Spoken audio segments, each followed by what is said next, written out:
Hi hello, എല്ലാവർക്കും ഞങ്ങളുടെ പുതിയൊരു വീഡിയോയിലേക്ക് സ്വാഗതം. ഇത് കർക്കിടക വാവിൻ്റെ അന്നത്തെ ഒരു സ്പെഷ്യൽ വീഡിയോ ആണ് കേട്ടോ. സമയം 5:30.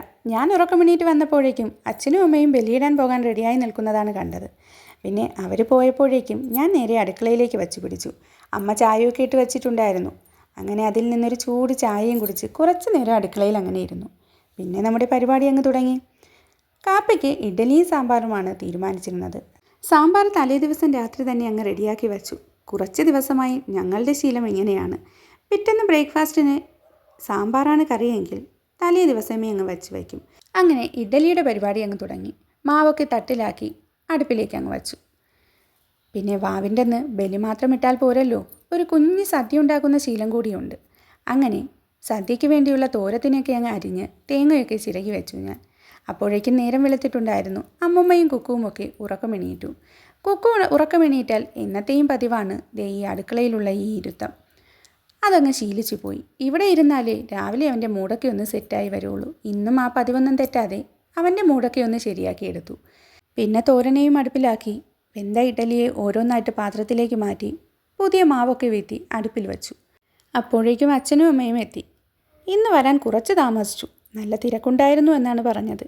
അവരെത്തി കുറച്ച് കഴിഞ്ഞപ്പോഴേക്കും മഴ അങ്ങ് തുടങ്ങിയിട്ടുണ്ട്. ഇന്നലെ രാത്രി തൊട്ടേ ഇത് തന്നെയാണ് അവസ്ഥ. ഇടയ്ക്കിടയ്ക്ക് നല്ല സൂപ്പർ മഴ അങ്ങ് പെയ്യും. അതൊക്കെ കഴിഞ്ഞപ്പോഴേക്കും ഇവർ രണ്ടുപേരും എത്തിയിട്ടുണ്ടായിരുന്നു. വാവ് പ്രമാണിച്ചല്ല കേട്ടോ ഇവർ വന്നത്. ഞങ്ങളുടെ വീട്ടിലെ സ്ഥിരം സന്ദർശകർ തന്നെയാണ് ഇവർ. അമ്മുമ്മ ബാന്ന് വിളിക്കുമ്പോൾ തന്നെ ഇവരെവിടെ നിന്നെങ്കിലും പറന്നിഞ്ഞെത്തും. അവരുടെ പങ്കും കുത്തിപ്പോകും. ഇന്നും എന്തായാലും ആ പതിവ് തെറ്റിച്ചിട്ടില്ല. പിന്നെ ഞങ്ങളും ഇഡ്ഡലി കഴിക്കാൻ അങ്ങ് തുടങ്ങി. നല്ല ചൂടിഡ്ഡലിയും തലേ ദിവസം വച്ചതുകൊണ്ട് തന്നെ നല്ല കുറുകുറായിരിക്കുന്ന സാമ്പാറുമായിരുന്നു. അതൊക്കെ കഴിച്ചിട്ട് പിന്നെ സദ്യയുടെ ബാക്കി പരിപാടികളിലേക്ക് അങ്ങ് കടന്നു. ഓരോരുത്തരും ഓരോ ജോലികൾ ഏറ്റെടുത്തു. ഇതിനിടയ്ക്ക് തന്നെ പരിപ്പൊക്കെ വേവാനായിട്ട് അങ്ങ് അടുപ്പിൽ വെച്ചിട്ടുണ്ടായിരുന്നു. തേങ്ങയും ചിരകി വെച്ചു. പിന്നെ പച്ചടിക്കരിയുന്നു, അവിയലിനരിയുന്നു, പല പല ജോലികൾ. അതിഗംഭീരമായിട്ടുള്ള സദ്യയൊന്നുമില്ലെങ്കിലും ഒരു കുഞ്ഞ് സദ്യ ഒരുക്കണ്ടേ, അതിന് ഏകദേശം എല്ലാ കറികളും വേണം. അങ്ങനെ അതിൻ്റെ തിരക്കുകൾ അങ്ങ് തകൃതി വെച്ച് നടക്കുന്നു. ഓരോന്ന് വയ്ക്കുന്നു, വാങ്ങുന്നു, വയ്ക്കുന്നു, വാങ്ങുന്നു. അങ്ങനെ പുളിശ്ശേരിയും പച്ചടിയും ഒക്കെ വെച്ച് അതിന് കടുകും വറുത്ത് വീത്തി. ഇതിനു മുന്നേ തന്നെ തോരനൊക്കെ റെഡിയാക്കിയിട്ടുണ്ടായിരുന്നു. അവസാന ഘട്ടത്തിലാണ് ഞങ്ങൾ ഇഞ്ചിയും നാരങ്ങയും വയ്ക്കാൻ തീരുമാനിച്ചത്. ഇഞ്ചിപ്പണി അമ്മുമ്മയാണ് ഏറ്റെടുത്തത്. അല്ലെങ്കിലും ഇഞ്ചിയൊക്കെ വയ്ക്കുന്നെങ്കിൽ അത് അമ്മുമ്മ തന്നെയാണ് സ്ഥിരം ചെയ്യാറ്.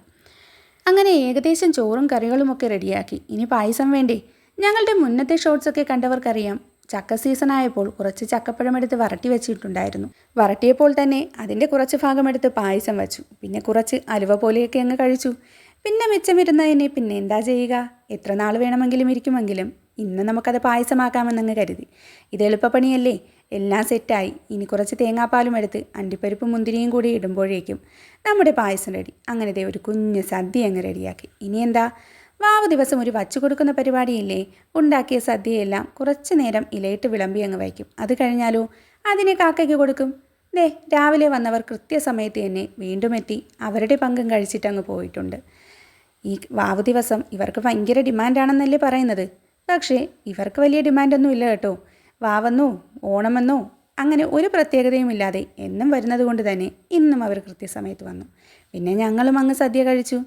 അപ്പോൾ ഇതൊക്കെയാണ് ഞങ്ങളുടെ കർക്കിടക വാവിൻ്റെ വിശേഷങ്ങൾ. ഞങ്ങളുടെ വീഡിയോസ് ഇഷ്ടപ്പെടുകയാണെങ്കിൽ എല്ലാവരും ഒന്ന് സപ്പോർട്ട് ചെയ്യണേ, ഒന്ന് സബ്സ്ക്രൈബ് ചെയ്തേക്കണേ. Okay, bye.